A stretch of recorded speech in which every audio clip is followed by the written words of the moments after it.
for a couple of years, and life was great. I had a great career. I was building, and I loving what I was doing. And I think probably because my father was a Holocaust survivor, we wanted nothing to do with anything really like, identifying as Jewish. Let's just like keep a low profile. Let's go as far away as possible. Kangaroos are friendly, and we'll just have a nice life. Thank you very much, which is understandable. So we had a nudgy relative. Everyone has at least one in the family. Just one? And only at least one, right? So she's culturally very Jewish, and she said, you've got to go to Israel. I'm like, I don't want to go to Israel. I want to go to Europe and travel with my friends. And I was stubborn, and she kept trying, and I didn't give in. And I went to Europe, thank you very much, and had a great time. And she gave up on me and started on my younger brother. Go to Israel, go to Israel. He was weak, he gave in. He went, had a wonderful time, obviously, and stayed on a little bit to learn, just like you guys are doing. Fell in love with Judaism, just had no idea about the relevance, the wisdom, all the stuff I'm sure you're experiencing. And decided to stay on. I'm like, that's great. I'm so happy for you. You choose your path. I choose my path. Thank you very much. And he stayed on for a year and kept growing and learning and growing. And he loved it. He was so inspired. And I saw it was good for him. He felt he was more centered, and he was like clear and purposeful. And it was great. And then he started to not answer his phone Friday night. And then he wouldn't eat at all the same restaurants with me. And I started to freak out. And I went, oh my gosh, he's joined a cult. This is extreme. Like, I knew nothing about it, right? You guys probably know a lot more anyway, just traditionally. I didn't know even that. I didn't even know when Yom Kippur was or nothing. Like, talk about let's go as far away as possible, spiritually and physically. So I started to freak out that he's joined a cult, or he's gone off the deep end. And it's my obligation as a psychologist to rescue him and save him from this thing. So the only one problem is I had no idea what it means to be Jewish and what any of this is. I didn't even know how to argue with him intelligently. So long story short, we had many back and forth arguments and discussions. He was in Israel at the time. And he said, Jay, I'm not telling you what's right and wrong. I just want to ask you one thing. What do you base your beliefs off? How do you know that the way you view the world, which is you choose your truth, I choose my truth, there is no right way for anyone. You just choose your own pathway. And that all leads you to the same place of actualization. Right, that's what I believe, with a passion, with conviction. So I'm not telling you it's right or wrong, just what do you base it on? How do you know that? He said, whereas I believe that the highest path for all Jews is the Jewish path. That is the best path for actualizing their potential. That's what I believe. So he said, what do you base your belief off? And I had one of those rare emotionally and intellectually honest moments with myself. They're rare, because usually you just want to defend your position. And I was like, yeah, why do I really believe that? And I was like, like, not really. I had superficial answers, but I didn't really know why, on what basis I believed that my view was the right view. It just sounded right, it was logical, but I hadn't studied it. I hadn't spent any time researching it like he at least had, right? So I respected him for that. And he said it was a very intense moment, like we were like this, and he said he felt bad. He said, I'm never going to do that again to my big sister. I was his big sister. And he said he's decided there and then he's going to leave me alone. That was the week I said, all right, introduce me to a rabbi. Right, I better go on my own journey of discovery, which is where you guys are obviously at, and you're doing that for yourselves, which I highly admire. And he said he nearly fell off his chair. He introduced me to a rabbi. I learned a little bit in Sydney and realized that my pushy relative was right. I have to go to Israel and see it in context, right? You've all been to Israel at some point? You experience it in context there. It's like you can't, in Sydney, Australia, when you're just at the beach with the kangaroos, like you can't really appreciate, the full extent of the context of Judaism. So off I go to Israel. He pushes me in front of a head rabbi, a Rosh Hashiva. I'm like, a Rosh what? Right? Like a Rosh Hashiva means like top rabbi. And I look at this rabbi and I say, I hate religion. I have this chutzpah, And this rabbi looks at me and he says, the religion you hate, I hate too. Now let's talk about Judaism. And I was like, psh, I like this guy. Right? The religion you hate, I hate too. Now let's talk about Judaism.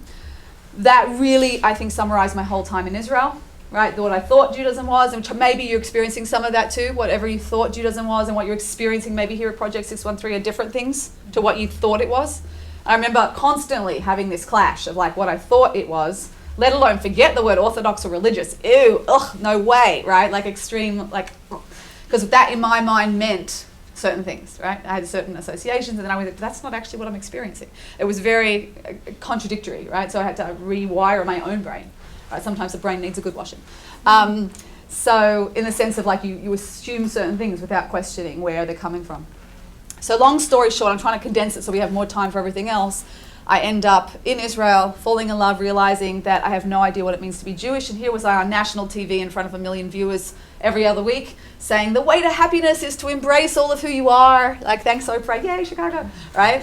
To embrace all of who you are, and like, and especially your identity. And here I was as a Jewish woman, having no clue what it meant to be Jewish, right? So I felt like this hypocrite on some level for myself, separate to my brother's impetus of, oh, I've got to rescue him, all right? You see on these different levels.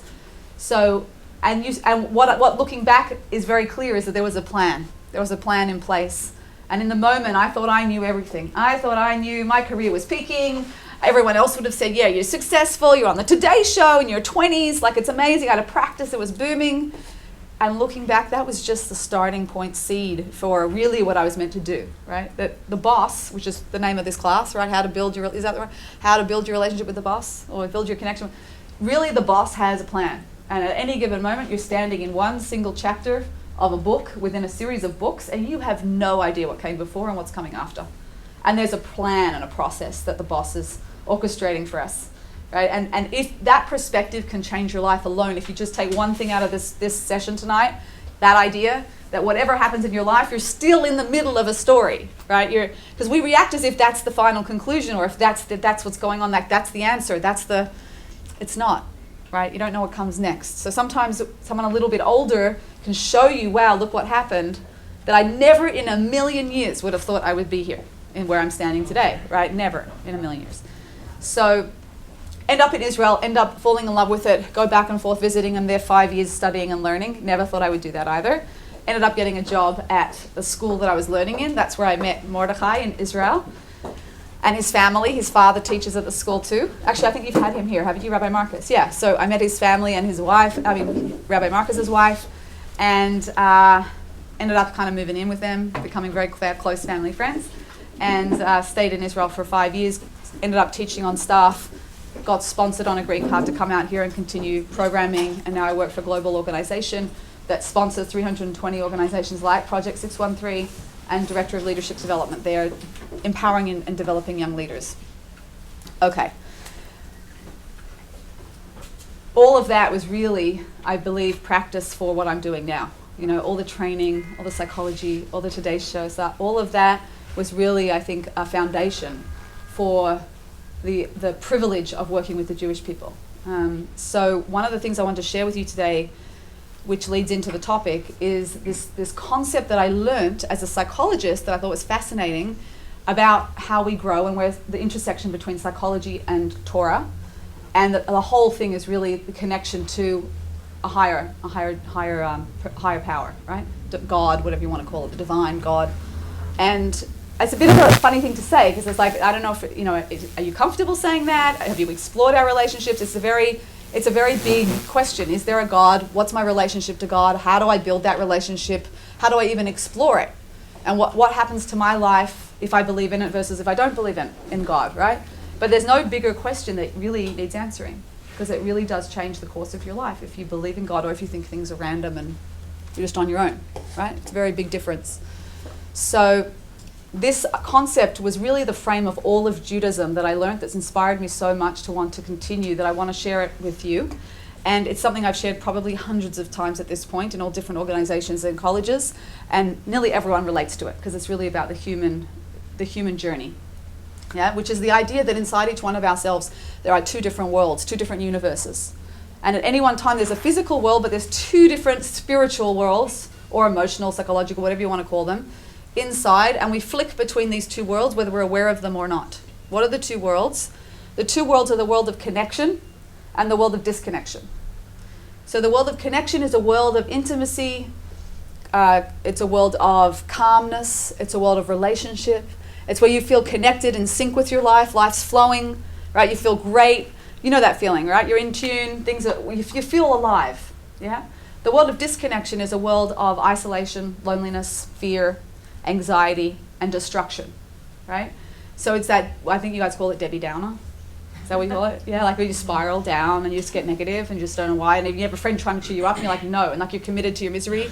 And you like that pity party, you know, that like you're, no, I want to be miserable, right? But you like to complain about being miserable, but you don't really want to change out of it. It's like a spiral. It's powerful. There's a power to it. So we got a handout Mordecai, when you get a chance, that these two different worlds have their own unique power, and they're like a seesaw. So to the degree that I feel love, I won't feel fear. To the degree that I feel fear, I won't feel love. They're like a seesaw. They can't coexist at the same level. And the world of connection, Rav Dessler talks about, the root of it is from a place of giving. Yeah, when I'm a giver, I end up feeling connected, ironically. And the root of the world of disconnection is a source of taking. When I'm self-absorbed, I know you've done a lot of these concepts. You're at the end of a series now, yes? So like I've been told you're like a black belt, so don't go over beginner introductory concepts because right? So I'm going to whiz through things I would normally spend more time on so we can get to the other stuff at the end. But the idea is that the world of connection is fueled by being a giver, and the world of disconnection is fueled by being a taker, right? Focusing selfishly on yourself all the time. Ironically, there's an infantile seduction in the world of disconnection, because if I'm always focused on me, I think I'm going to be happy. If I look after all my needs and what I want, so you would think that I'll be happy that way, right? Look after number one, right? But really what we find is it ends up disconnecting us, right? If I'm just focused here on myself, by definition, I'm disconnected from you. I'm just focused on self. And by the way, that's the feeling after you've been on social media too long. You know that feeling? Like, yeah, got to get off. Ugh. It's an illusion of connection on social media, and then after a while you feel like gross. But why? Because you're looking for how many likes did I get and what comments are on my post, and it's all about you. It's not wrong, it just doesn't connect you in a real way, right? So too much of it, you feel gross. You feel like I've got to get out and do something productive. Meaning I've got to get out and do something giving. I've got to get out and do something purposeful that makes me feel connected to the world in some way, yeah? So the world of disconnection, on the other hand, is like walking through life as a world of mirrors, seeing yourself, at the amusement parks, and you're just looking at the world and say, what can I get out of the world? What can I get out of the world? It's all about me, selfie land, right? But in an emotional way. And it ends up leading to more of a destructiveness, right? You look at car crashes, and there's bumper-to-bumper traffic, and you're driving around, but finally get up to the accident, and it's not even blocking the road. So why is there so much traffic? Why is there so much traffic if the car accident's not even blocking the road? People are rubbernecking, right? They're looking. The destruction. Whoa, it pulls you in. There's a power to destruction. It's quick and it's punchy and it's fast and it hits us. Turn on the nightly news. How many things about, how much violence, how much assault, how much drama, how much murder, how much rape. We're drawn in by the drama and by the destruction specifically. Yeah, it's got its own unique power. The world of connection takes longer to build. Its counterforce is building. I want to build things in the world. I want to make a difference, right? And at the end of the day, we have a choice. Every single thing in this world, we can choose to align ourselves for the source of a connection or for the sake of connection or for the sake of disconnection, and we get to choose. If I'm a talented writer, let's say, I get to choose, do I want to write about things like causes that are worthy, that I can educate, build, and inform people about, so I'm building awareness? Or do I want to destroy a reputation in 5 seconds, open any gossip magazine, right? I get to choose, I'm a writer, or do I want to align myself with connection, or do I want to align myself for disconnection? And that's the choice we all have at any moment in our life. Whether you're aware of that or not, you're doing it. It's scary. When you start to bring consciousness to this and realize that every single thing I do, thought, speech, or action, is either an act of giving and building and connection, or taking disconnection and destruction. Am I building someone, or am I putting them to even judgment on yourself? Negative judgment, right? Not healthy judgment. Negative, like being judgmental. Oh my gosh, look what they're wearing. It's girly talk, but whatever, right? And then catching yourself, and you think, or I think, it's about me. When I'm judging someone, I think it's about them. I'm looking at whatever someone's doing, I'm judging them, look at them. Oh my gosh, what a loser, whatever it is, yeah? Whatever negative speak. But really, it's a reflection of which world I'm in. And if you catch yourself, you're like, it's literally scary, enlightening. When you can use it rather than not judge yourself now. On top of that, I can't believe I'm so selfish, right? That's what people will do. They'll take it into disconnection about themselves. Instead say, it's not who I want to be. What would be an act of giving right now? Right? So moving yourself into the world of connection, you can do that very quickly by asking yourself what would be an act of giving right now. And it could be as simple as a smile. Someone walks in, you're like that, and you're just like, hi, can I help you? Do you need help? Right? Just every little movement we make, we can go into connection and giving. So the source, the fact that everything is connected, is really the truth of the world. right? It's an illusion that we feel separate. Am Yisrael Chai, there's unity, everything when we're together as one, there's power in that, right? It's a Buddhist concept, everything's one. Oneness is a concept gone through all the religions at any one time. The world is connected. That is the truth, right, of the world. We say this every day if you're a Jew who's trying to observe the customs. There's a certain prayer you're focusing on 1, 2, 3 times a day that reminds me everything is one. Anyone know what that is? Everything is like a meditation. They do it like 2 or 3 times a day to remind themselves. It's so easy to forget. Everything's one. Everything's one. Everything's one. Shema. Yes. Shema Yisrael, Hashem Elokeinu, Hashem Echad. Hashem Echad means God is one. Everything's one. There's nothing outside of God. We are all connected within God. Everything is unified, right? Hashem Echad. Everything is one. Right? The world of connection is the truth. So the $1 million question is, if I want to move into the world of connection, we all want to live in the world of connection, right? No matter where you're at, forget religiosity. Everyone wants to live connected. Have you ever been to, the $1 million question is, how do I get into that world? How do I get into the world of connection? So the Torah says 3 things. There's 3 categories. And to the degree that you're connected in those 3 categories is that to that degree you live in Hashem Echad, a world of connection. What is that? Connection to self, connection to others, and connection to God. To the degree that I'm connected to myself, connected to others, people, connected to God, to that degree I'll live in that sense of feeling connected. Right? Anyone been to the Western Wall Friday night? On Shabbat? Yeah, and it's different to the rest of the week. So what happens on Friday night? It feels different. It feels different. It's expansive in a different way, right? So I'm connected to myself. I'm connected to all the Jewish people. They're all there, the birthriders and the soldiers and the tourists and the everyone's there singing and dancing. You feel really part of the Jewish people. And I'm connected to something higher. It's Shabbat. There's a higher value going on that we're all there for, connected. And you feel this sense of like, whoa, there's this joy, there's this connection. Without drugs. It's unbelievable. There's no drugs going on, right? Everyone's on this high. Everyone's happy. It's unbelievable. It's literally what people take drugs for. Right, to feel that feeling. And here's a nation doing it all the time. Because it's connection. It's really what we want, is connection. So connection to self, normally what I do is I go through each category, but I don't need to because you guys have done a lot of connection to self stuff, right? Mindfulness and other things. We're going to do meditation later. But connection to self is obviously important because if you're not connected to yourself, you can't really connect with anything else or anyone else. So connection to self is really important. Connection to others. Connection to self also is body and soul. It's not just connection to your emotional state, for example, right? It's connection to the fact that you have a body and a soul, and these 2 entities have different tendencies, profiles, wants, likes, pulls. Yeah, you cover the body and soul, I assume. Here, body is much more physical, driven, childlike, wants instant gratification. The soul is much more like a parent, bigger vision. Who do I want to become in the world? Right? I want to grow, I want to actualize my potential, and they're in like a conflict, right? Because often what's feeling comfortable and good in the moment is not necessarily the right thing to do or the bigger thing to do or is going to develop you. Yeah? So when you're in this conflict, the first point of connection is working out how do I live with my own body and my own soul so that they complement and they're connected rather than one conquering the other. If I focus only on my body and indulge myself all the time, I feel disconnected and depressed because I'm not really achieving my potential. Right? People will come in and say, I'm depressed. I do coaching and they say, I'm depressed. I'm like, what do you mean? And when I really look at it, they're not clinically depressed. They just don't have meaning in their life because they're not acknowledging that soul level. Right? That they're here for a bigger purpose. I'm here for a bigger reason. So let's look at that. What is that about? Right? How do we find that out? The soul, if I'm just driven by my goals and I don't acknowledge my body, what happens? The body's like, I'm not playing. I don't want to do this anymore. Right? So you get sick.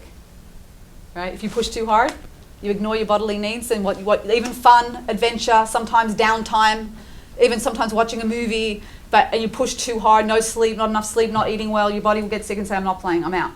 And then what does it do? It forces you to take care of your body. Forces you. You have to drop everything and just take care of it. So we want to find that balance, right, between the body and the soul. And even in Jewish growth, you should go at the rate of your, what do you think? You should go at the rate of which, body or soul? Good. Soul. Most people say soul, but the right answer is body. You go at the rate of the body because we're like a big ship, and if we turn too quickly, we crack. So it should never feel like I'm ripping something out of my life when I'm growing in my Jewish connection.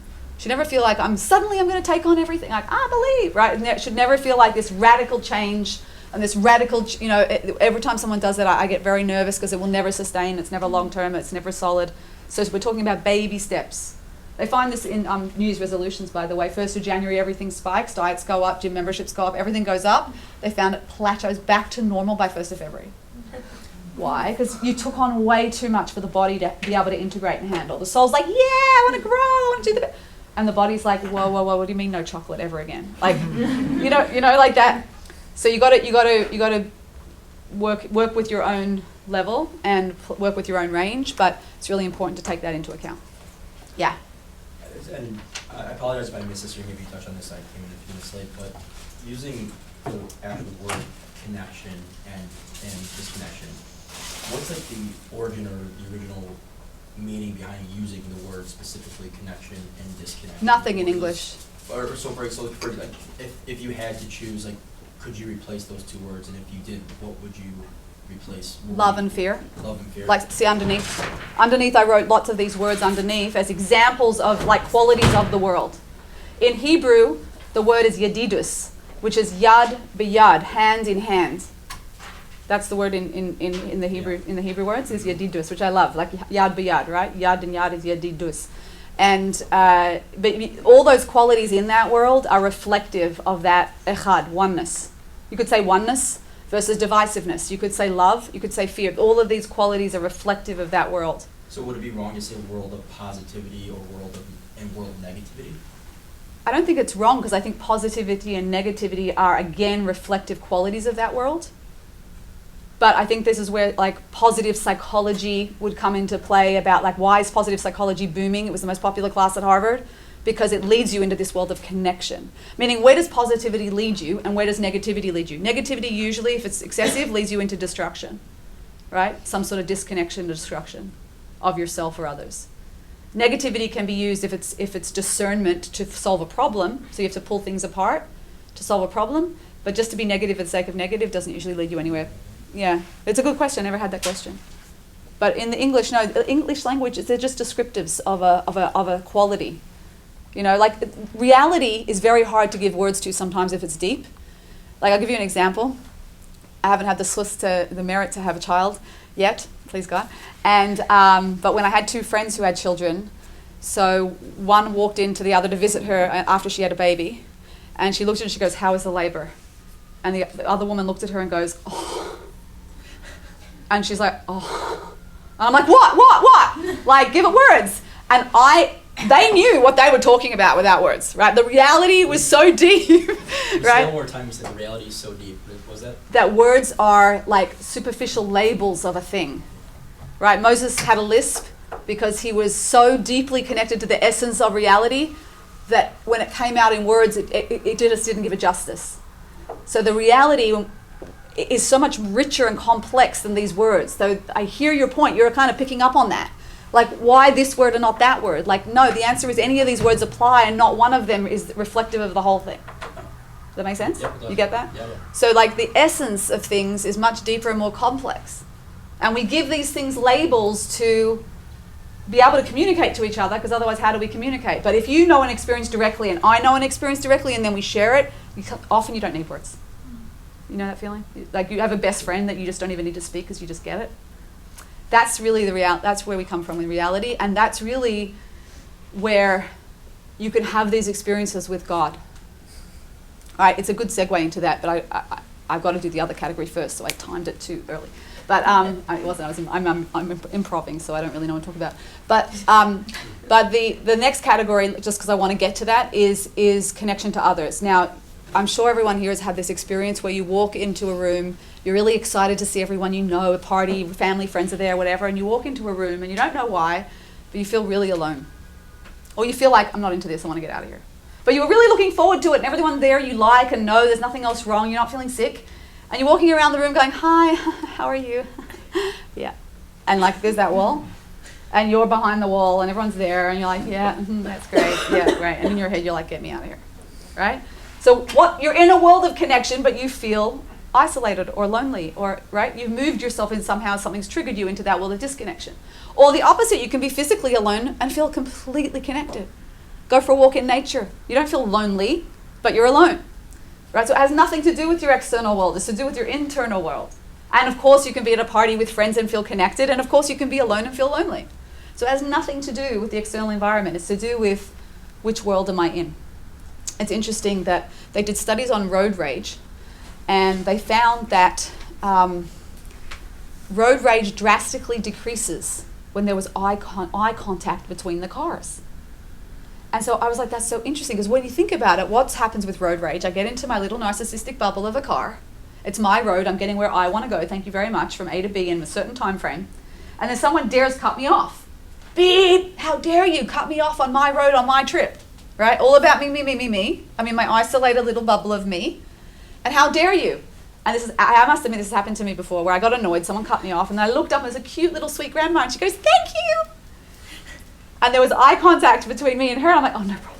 Like, all of a sudden, like, where did the anger go? It just, my irritation just disappeared, because there was a sweet little grandma. She said, thank you. We made eye contact. There's a whole world outside of my narcissistic bubble.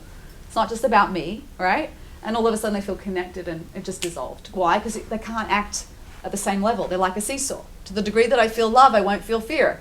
So underneath that whole world of disconnection, not only is there fear, but there's anger. There's all sorts of qualities there that disconnect me, right? Anger would be on one side of that equation. World of disconnection would be anger. Its opposite on the world of connection would be patience.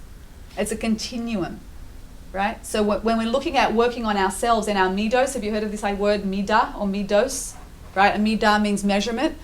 In Hebrew, we use it for the term character trait. When I work on my own character traits and my own self, it's like a spectrum of a midah, of a measurement. To the degree that I have the right measurements, I'll be in balance with my higher self.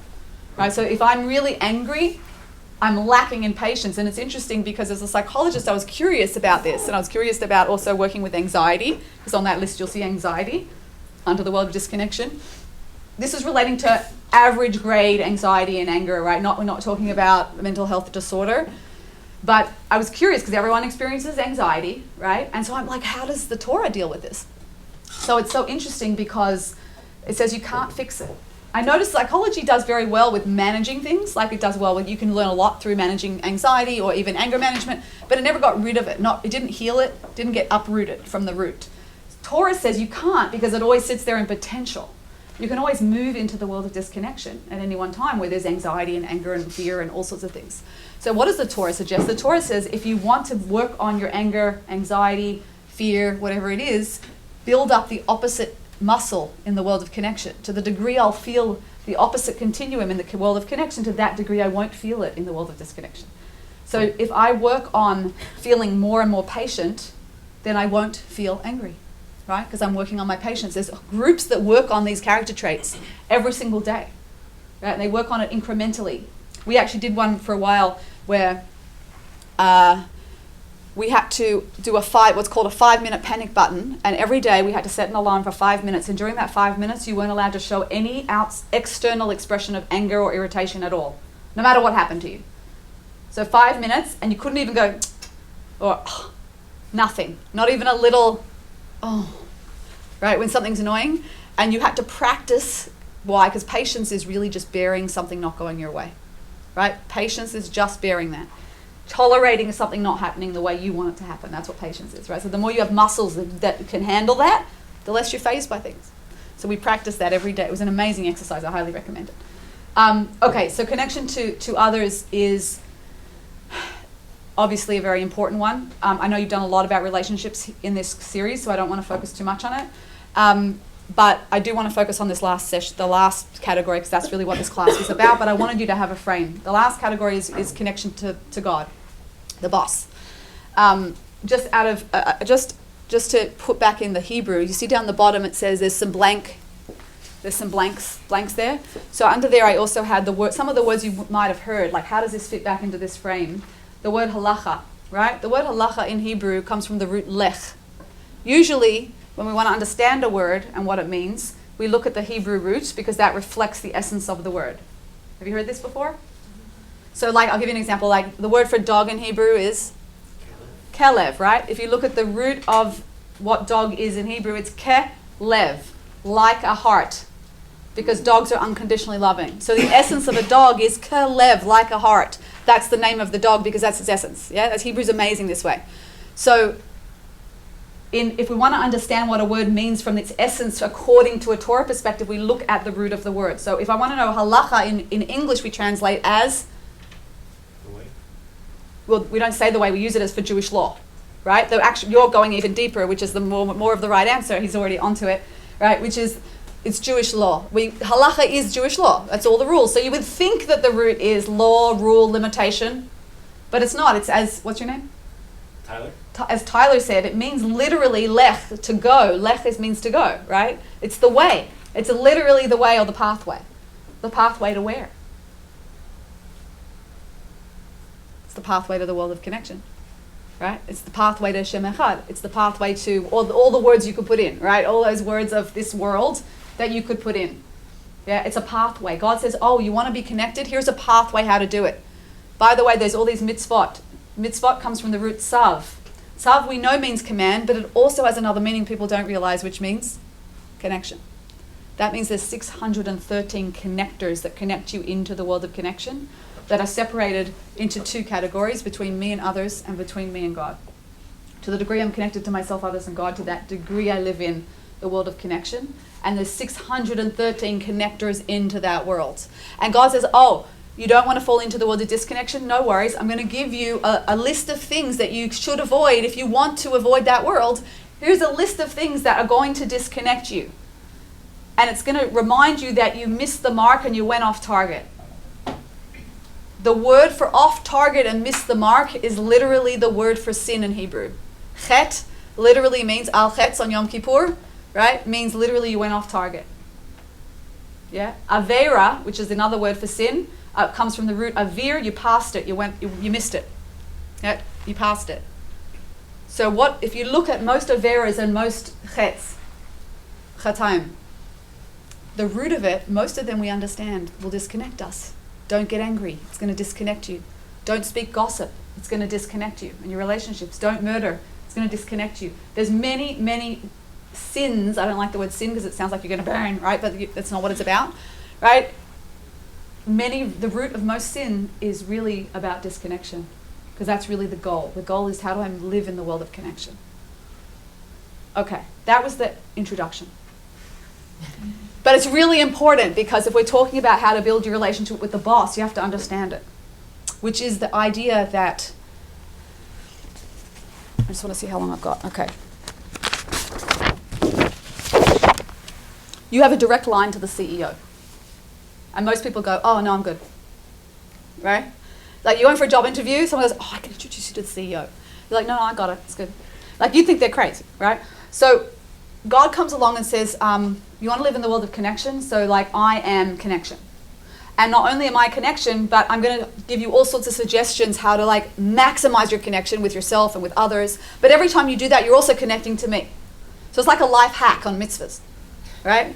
Like when you do something nice for someone else, you're connecting with that other person and you're connecting with God at the same time because you're doing a mitzvah that connects you. Every single mitzvah, whether it's with yourself, others, or God, connects you to God.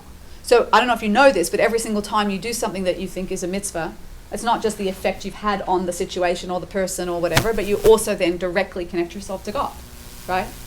And it's very different and it feels very different if you have that intention. If you do something as a good deed, it's wonderful. Nothing wrong with it. But it feels different and I encourage you to try it. Like I invite you to try it. It feels different when you do it knowing that it's an intent to connect to God at the same time. Right? So you have this like double whammy connection, like extra charge. Yeah? Going to say something? Oh. You were you? No. I felt it. I was like, what if you don't believe in God? Okay, that's fine. That's good. So you don't have to answer that. No, it's important because I'm jumping ahead to how does it work with Judaism? You learn something here and you go, interesting. You learn something here and you go, oh my gosh, I totally relate to that. That's amazing. That's awesome. You learn something here and you go, no way. No way am I ever doing that. Forget about it, right? Then you learn something here and you're going, interesting. I don't think I'll ever do it, but I get it. Then you learn something here and you go, oh my gosh, that connects to that? I had no idea, right? But in the meantime, you've just got all these loose kind of bits flying around that you're like, I don't know what to do with all this, right? So I'm saying stay with that because what ends up happening the more you learn is the more things start to connect up in the map, but it's a bigger map of reality than we can possibly imagine. That's Torah, right? It's just much, it was excruciatingly painful for me because I went to Neve, the school, at 30 years old as a fully trained psychologist who knew how the world worked. And then I go in with my psychology frame and try to shove Torah into that, and it doesn't fit all the time because Torah is bigger than psychology, right? It includes... studying psychology. Oh, so, okay, we can talk. Okay, so what I ended up, I'll save you years of torment. So what you need to do is put aside the psychology frame and say, wow, this is a whole new map. And then at some point you go, oh my gosh, this relates to that, and that relates to that. I'm still never going to do that, but now I get it. And then all of a sudden, after a year, 2 years, 3 years, you start to go, whoa, now I have these like clarity glasses on and I see the world completely differently. But in a very clear way. And then you have choice around what you want to do, not do, right? So there is no bigger decision or focal point than trying to work out, do I believe there's a God? So sometimes it's not an academic pursuit. God. It's not an academic, right? It should make sense logically. It can't. Nothing in Judaism should be illogical, right? Nothing in Judaism should be like irrational, illogical, like just I believe on no knowledge. It's a religion on knowledge, but at the same time, it's not just intellectual. It's experiential. And what I want to address is the experiential. So you could still try something as an experiment without knowing if you believe it or not, and see what data it gives you, to then be able to make more of a decision, because we operate on many faculties, not just the head, right? So that was my experience. And one of the examples that I love as a picture is, and I didn't believe in God for many years, many years. And my father was a top doctor scientist, didn't believe in it. Like, it's only what you can see and prove, right? So I get it, like I really get it, and I'm not telling you will. I don't even know if that's where I'm coming Yeah, from. but Like, I was hardcore, yeah. But yeah, I think. No, I'm just interested. You keep going. Okay, so there's a famous picture I have. I can send it to you guys. Where there's there's twins in utero, and one twin is talking to the other twin, and they're saying like, I don't know, like, do you believe in mom? I've never seen mom. Like, what do you know? And that's really the metaphor, but it's not even a metaphor. It's literal, right? The literal is that the two babies for sure don't know about mom. They're within mom, and they're getting fed and sustained by mom, and there's an umbilical cord, and I don't know. You ever believe in mom? I mean, have you ever seen evidence of mom? Right?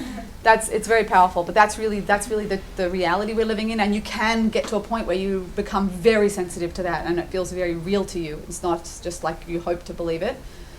So, God says, here are all these commandments or principles for living. Let's call them mitzvahs.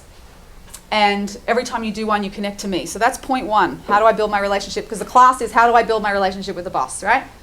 So point one, I don't know if we want to write this up. Every time you do a mitzvah, doing other mitzvahs connects you to God directly, even if it's nothing to do with God, right? That's number one. Number two, question. Yeah, I didn't want to cut you off. Yeah, no, because I'm going to go off into another thing. Yeah. Just one question about something that you already said. When you said, like, everything, you know, when we're very, as a religion, we're intellectual, like, not everything is for an intellectual purpose, but, like, it has knowledge and meaning. How then, like, do you rationalize or put to terms the mitzvot that, like, we do it because the Torah says so? Like, certain, like kosher, right, like, we do it because it says it. Right, that's a chok, meaning that's a law. We don't have revealed wisdom Right. now, and we do it. So overall, all the mitzvahs, most of them we understand. Meaning we have revealed wisdom that we get even at our generation and in our times. We understand, like I'm sure a lot of what you learned at Project 613 is Jewish wisdom that you relate to, and that's part of your, like you see that if you followed this principle, it would help your life, it would enhance your life, right? There's a lot like that. And once you explore and study Torah for long enough and deep enough, usually, not everyone, no one's standing over you saying you have to do this, but this is what we see and what we find and what's my experience. This map that I was saying before that starts to develop becomes such an unbelievably complex, deep, resonant system of truth that you relate to on so many levels that it's not a big deal to say there's no comparative system to this. It's not like, oh, there's the Torah and there's this other complex, deep, wise system that addresses every single area of life in the same degree of detail that I've got to choose between. It's like, here's a system, or kind of just do what you want when you want. And you decide, right? So at some point, what happens is people end up saying, I really believe the system is generally true. So it's not a big leap at that point. Once you've done enough research, once you've done enough knowledge, once everything else lines up to say there's a couple of things I don't fully understand, but I'm humble enough to say that I don't understand everything. I don't have to understand every detail about everything before I do it. We do far less research about things that we take on from the nightly news.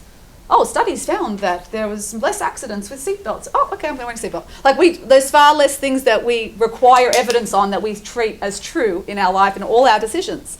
So I'm not saying it's not true, because there's so much research you can do that you really get, there's no way it reflects truth in every other area. There's a couple of things that I might not, I don't know how it affects my soul when I eat a cheeseburger, but I believe enough in the Torah as a system now to really truly believe that that's true. But you wouldn't do that unless you had all that other foundation. Does that make sense? Yeah. And you're not expected to. You don't have to feel guilty and put pressure on, right? Your job is to study Torah because you're a Jew and that's your heritage, and educate yourself on it to make educated decisions. The majority of Jews in the world are not doing that. So you're already in the top 5% of Jews in the world that are at least educating themselves or wanting to educate themselves about their Judaism and exploring it, which is amazing, right? And then you'll decide. But that's the answer to that question, that the people who take on those things believe the system to be true because they've explored it and delved into it deep enough to really truly have enough data, evidence, reality to believe that. Yeah. I am wondering what your opinion is on, because I'm getting, I feel like I understand a lot of what you're talking about, the internal process of developing yourself and the connection within yourself, with God, with other people. What about things and people that are outside of your internal development, your internal control, things that happen to other people, bad things that happen to people you love or to people you know? How do you, not justify is the wrong word, but how do you, that's my struggle personally, is we live in this world today where I know you said okay, we'll do all this research, I work in healthcare, so I'm very adamant about this is going on, let's do the research that we know about this. How do you take the fact that even if you can be internally in this world of connection that's so deeply rooted within a higher power, your boss, how is it how is it possible to avoid that feeling of disconnection with other people and bad things happening around you in the world? You can be super connected, you can do all these things, you can train your body, your soul, that balance, but then I don't know, God forbid something terrible happens, how do you keep that connection? Well, it could happen to yourself, to get other people, right? The bad things, the terrible things, the suffering, happens all the time, right? So it's more of a question, I think, is what is the purpose of suffering in the world? Why did God, who's so loving and connected, do that? That's a really, really important question, and that's the question that usually people struggle with the most. I don't think you're unusual. Other people have that question? Right? So it's really what is the mechanism of suffering? Why is suffering even in the world? What does that do for us? And we often do not have the answers. Anyone who tells you why suffering is happening to you, run the other way, right? Because at the end of the day, what did I say at the beginning? We're in a chapter of a book, in a series of books, of a whole, we don't know what's going on. So there's a certain level of humility of saying, I don't know why things happen. And all I do know is that it's a whole series and a whole class. This is not to be just, I don't want to do it on one foot. Right? I can give you things to listen to, read, whatever, about this specific topic that's really important to address. Maybe, Mordechai, you could do a separate class about it. I think Rabbi Garfinkel should take this and address it, because it does come into developing your relationship with the boss completely. What do I do with that? Where do I put that internally? Right? The Torah compares us to olives. Have you ever seen how olive oil is created? How? Crushed, right? You can go and step on the olives and it extracts this beautiful, rich olive oil, right? And olive oil was considered a holy liquid. We anoint with it, right? It's considered a holy property. So why does it compare us to olives? Because there's times in life, I'm just giving you a little answer on one foot. There's times in life where you're pushed into a certain position and you are pressed and you are squeezed and you would wish it on no one, right? Not even your worst enemy. And you are squeezed so hard that you are forced to dig down deep inside yourself and extract a potential you could never have got to had you not been squeezed and crushed and pushed in that position at that time in your life for that amount of time, at that exact level of pressing. And when you come out, and when people come out, they often look back and go, I would never wish that on anyone, but that was a turning point in my life. Right? Yeah. Now, that's one example of why suffering happens to us. It's not the only one. Yeah. Because there's also debts paid off in past life. Who knows, right? That we believe in reincarnation. There's also the fact that if you did something wrong this life and you're never going to make amends for it, that suffering also just shaves it off your debt, so to speak, your spiritual debt, so you never have to face it ever again, right? And they say suffering in this life is better than suffering in facing the consequence in the next one. These are all Jewish. These are not my ideas. These are all Torah ideas, and they're very big ideas. And so we don't know which one it is. All I know that when suffering happens to me, I use it as a springboard to look within. Is there anything I've done that I need to correct? And how do I stay connected to God despite the darkness? Okay. Right? So you see it like as a, I'm just thinking like in the psychology background, like studying all those things that have like how the brain works and like how the heart, like all those connections. Automatically, this is just, you see it as so above all of.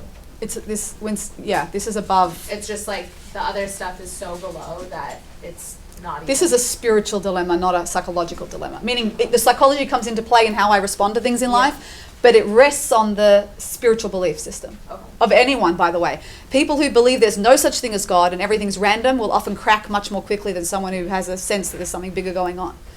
Totally. But not as a crutch, as a truth. Meaning people are much more resilient. There was even my colleague of mine, Dr. Rosemer, David Rosemer, and you can have a look, he started the Manhattan Anxiety Center, and he did a PhD on treating anxiety. People who are anxious are very nervous, and treated anxiety, same control group with medication and therapy, and one was working on their trust in God and the other wasn't. And the ones that worked on their trust in God, there was such an exponential shift, significance in the studies. It's really interesting. I think you can get it all online. Have a look. Okay, Thank you. but it's a really big topic. I didn't answer it adequately. It needs a lot. It needs a lot. Okay. Missed an entire class. What? Yeah, for sure you could do a whole class. Actually, yeah, Sure. you could do a whole class. Okay, it's number 2. So the first one was every time you do a mitzvah, it connects you to God. Number 2 was, have you ever heard of bageling? You heard of this? No, she's just laughing at me. Bageling is when you try and suss out if someone's Jewish, but like kind of discreetly. Do you know what I'm saying? Yeah, and like, oh my God, are you Jewish? Right? That whole thing. But so I was once on NYU where the rabbi there, like all he does is try and meet Jews all day, and there's NY Jew, right? In NYU, there's so many Jews. And this guy was walking by, and in his head he was thinking, is he Jewish? Is he Jewish? Because if he's Jewish, he'll say, do you want to come to Israel? They had all sorts of sponsored, scholarships. But he has to assess, does he think the guy's Jewish in 2 seconds as he's approaching? So he's like, is he Jewish? Is he Jewish? And all of a sudden a gust of wind blew and blew Rabbi E's kippah off his head, and it fell down in front of the guy. And without thinking, Rabbi E picked it up and said, is this mine or yours? And he goes, no, I only wear mine on Shabbat. And he goes, do you want to come to Israel? So meaning, what does that mean? It means that when we feel similar to someone, we feel closer to them, right? Closeness can be also measured in terms of similarity. So if I want to get close to the boss, close to God, so to speak, let's say there was a God and I wanted to get close to him, I can get closer the more similar I am to God, if that makes sense. When I feel I'm Jewish and you're Jewish, and we both have that spiritual similarity, we feel closer. So too, because God's not a physical entity, the more I become God-like, the more I work on my own character traits to become more elevated. Right? When you look at all the different character traits, you can see the ones we admire are godlike. Meaning when I say godlike, I mean righteous, elevated, coming from our higher self. That's what I mean by that. And the ones that you don't respect are usually very lowly, animalistic, very animal-like, right? Just selfish, instinctual. I want to do what's good for me, right? More primitive. Or more just selfish, really. Not that I have anything against animals, I love animals. But the more I want to get close to God, the more similar I make myself, the closer I feel. And I represent God then in the world. I do what's called a Kiddush Hashem. When I end up reflecting godly, righteous values in the world, not only am I representing Judaism and God in the world in a higher way, but I'm also making myself closer to God, right? So through my own godliness. Because the role of a human being is to be Tselem Elokim. Have you heard this? Have you learned this? That we're created in the image of God. We can be God-like. We can come from our soul or our body, and we get to choose whether I want to do what's more elevated or what's more low, right? What's more a higher self versus a lower self, right? I get to choose that. And my higher self is a closer to godliness, yes? If I ask you all, who do you admire in the world and why do you admire them? Usually the traits are godly traits, right? Some sort of elevated trait. You might not use the word godly, but it's a righteous thing. They're kind, they're caring, they're honest, right? They stand for what they believe in, they make a difference, they're patient. Okay, so number 2 is working on your own character connects you to God as well, the more similar you become. Number 3, prayer, conversation, right? How do you connect with someone? You talk to them, right? That's how we do it with everyone else. So why is it any different with God? The halacha, the Jewish law, says if you want to feel connected to God, you have to speak loud enough in a whisper that you can hear the whisper, but you have to speak aloud to connect to him. I thought that was very strange because surely if there is a God, he knows what's in my head and my heart. So why would I have to speak aloud? You hear the question? If there is a God, surely he knows what's inside my head and heart, so why do I have to speak aloud? Why does the Jewish law say to do that? Pardon? So we connect, because humans need speech to connect, right?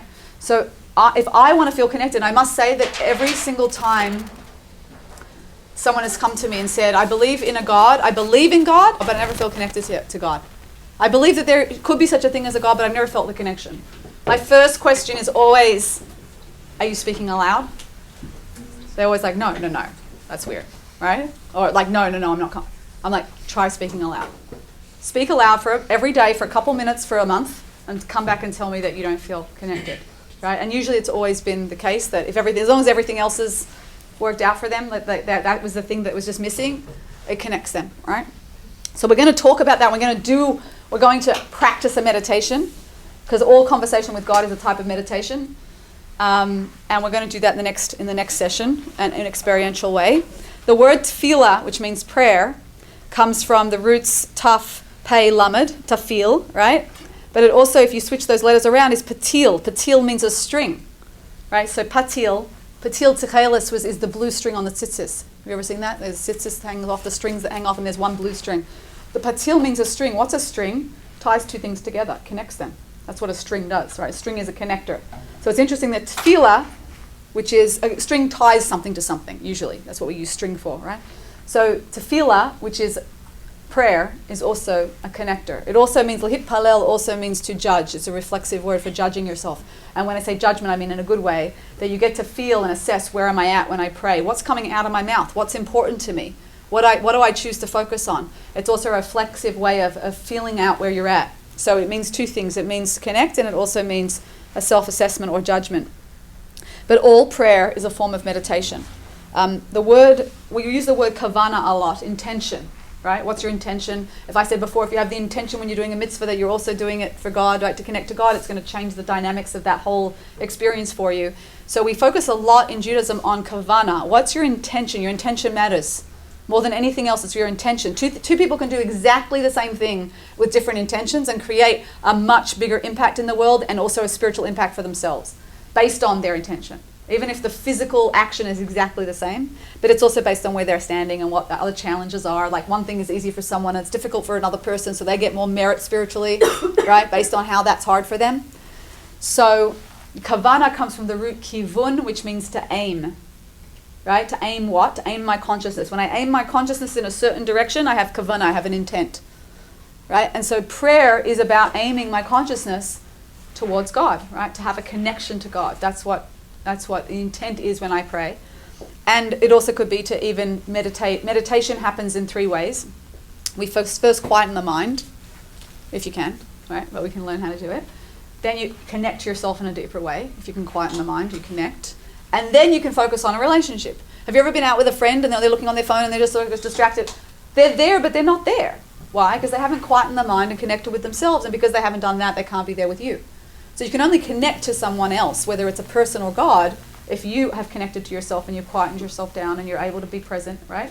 And then you can have a quality of connection. So you see that people with meditation do usually 1 and 2. They'll quieten the mind and focus on themselves. A lot of meditations about that. It's not wrong. It's just a part of the equation, so to speak, because it's just about yourself. There's nothing wrong with quietening your mind and focusing on yourself, especially relaxation, right? But from a Jewish point of view, we don't stop there. We take it to the next level, which is to use that to connect to God, right? And it's unbelievably different when you do it that way. And in the religious or observant worlds, often they won't do 1 and 2 and they just do 3. They just talk to God, but they're kind of distracted. So it's like I call it FFH, from habit. They're just doing it as a habit, but like they're not really like connecting in a real way, and they're just going about, but they're not doing the 1 and 2. And if everyone just stopped and learnt 1, 2, and 3, you end up feeling so much more connected, right? And that's where you get those spiritual experiences. That's where you have experiences of being bigger than yourself. That's what people are looking for. They want that. They want a deeper feeling or experience in life of expansion, right? Of feeling like I'm connecting to something bigger than me. There's nothing better. There's no better feeling in the world when you know that you're standing for something bigger than you, right? Okay, so that's what we're going to do tonight. We're going to do all 1, 2, and 3 together in the next hour. I just want to finish with a little bit about structured and unstructured prayer, right? So this unstructured prayer where you just talk in your own words, which is great, makes a real connection to God. And then there's structured prayer, which is in the siddur, and the formal prayer that you see and read. So just a little bit, like a hint towards that if you've ever been curious.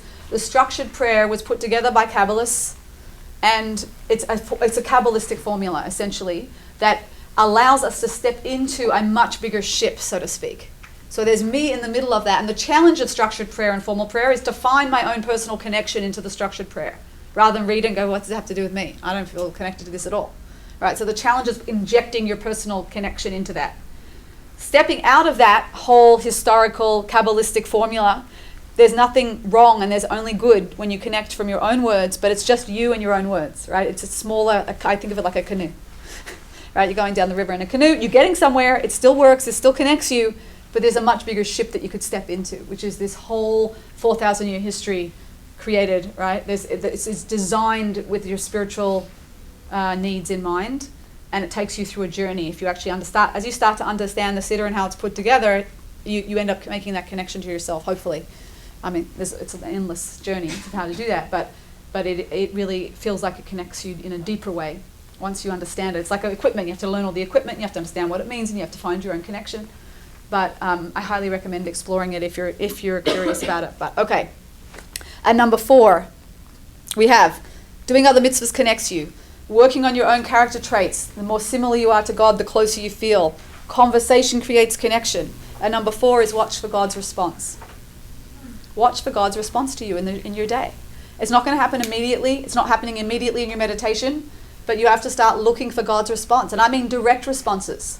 We call it hashgacha pratis, divine providence, when things happen, or synchronicity. You know that word?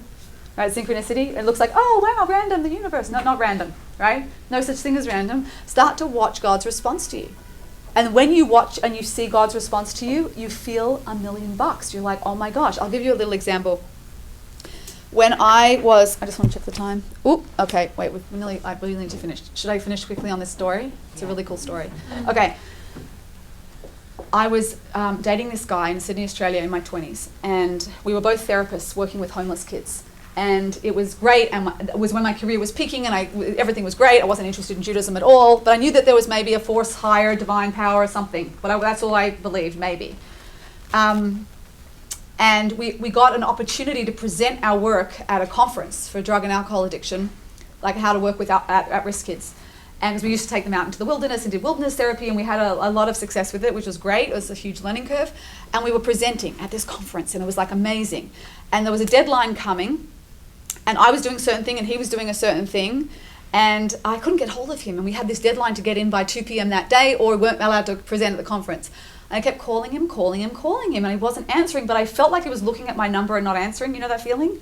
I didn't know why. He was totally, everything else was fine in the and we were together, we were dating, and we were working together, and I didn't know why. I didn't trust him.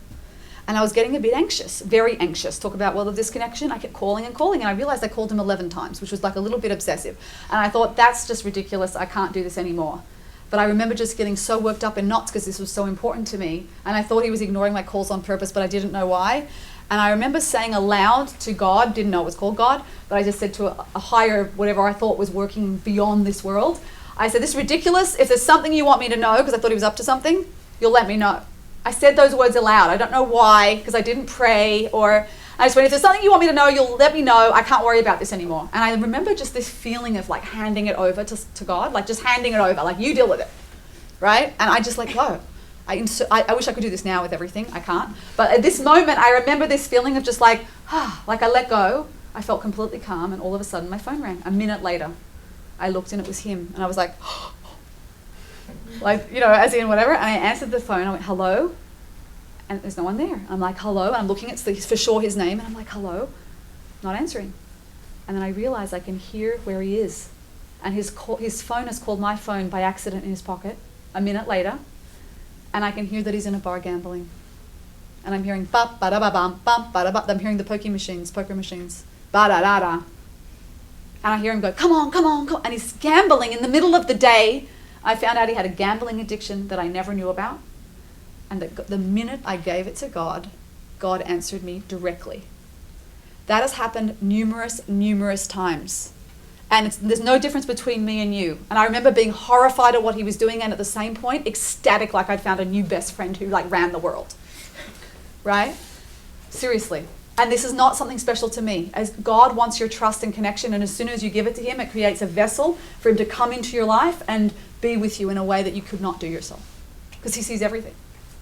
And you tell me if you had 50 examples of that in your life, whether you wouldn't believe in God, right? If you had 50 examples of direct divine providence. I know, you see what you see. But I said, you want me to know something? You'll let me know if he's up to something.